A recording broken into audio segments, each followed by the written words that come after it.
In 1919, in the Polish famine of Vilna, later incorporated into the Lithuanian SSR and became its capital city, Vilnius, a boy was born to an ordinary Jewish family and named Nachman. Later the Dushansky family moved to Sialii. After the collapse of the Russian Empire, its splinters, dazed by the independence that suddenly fell on them, began to strenuously build their statehood. Due to the caveman nationalism of the builders, this process was brutal and bloody. All non-titular nations were pressed so brutally that many of their representatives began to fight against the emerging dictatorships. Such was the case with Nachman. Since childhood, he resisted as best he could against the self-appointed masters of bourgeois Lithuania. At the age of 14, the young man became a Komsomol member of the underground Lithuanian Communist Youth Union. After only 2 years, Nachman was arrested by the regime's guards and imprisoned under a political article. On the eve of the accession of the Baltic states to the USSR, all political prisoners were released from prison. In 1940, the young Komsomol member was hired by the Telshae NKVD City Department. With the beginning of the war, the Chekists fought the enemy in the first ranks. Under the onslaught of the Wehrmacht, the Lithuanian NKVD units retreated to Pskov.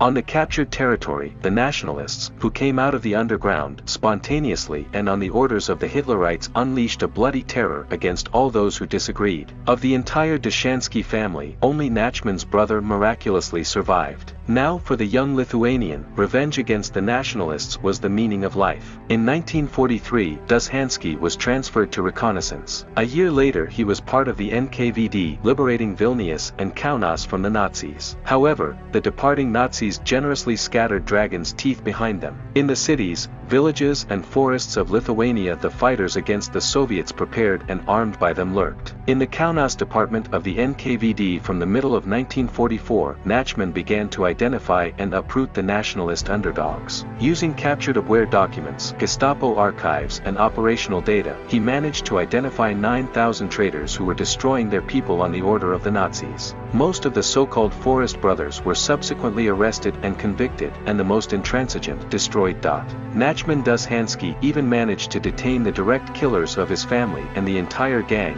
of which they were a part. Incidentally, only the ringleader was shot later. The USSR had a merciful order. They tried not to punish with death without extreme need, hoping to re-educate the misguided. Disregarded the law born over centuries of human civilization, do not leave behind a living enemy. After the dismantling of the USSR, Nachman Nokovich Dushansky did not want to stay in his homeland. He knew too well what kind of gratitude he would receive from the nationalists who had cast off their masks. So he moved to the Jewish state of Israel. The new Lithuanian authorities, within the framework of decommunization and rethinking of the past, intended to settle the score with the terror of the bandit Forest brothers. After all, in their opinion, they turned out to have killed civilians in the name of freedom. The Lithuanian prosecutor's office concocted a criminal case against Dushansky and demanded that Israel extradite him. Nachman was accused of the illegal shooting of the Forest brothers. The legalists were not even embarrassed by the absolute alibi of the suspect, who was not physically present at the moment of the shooting.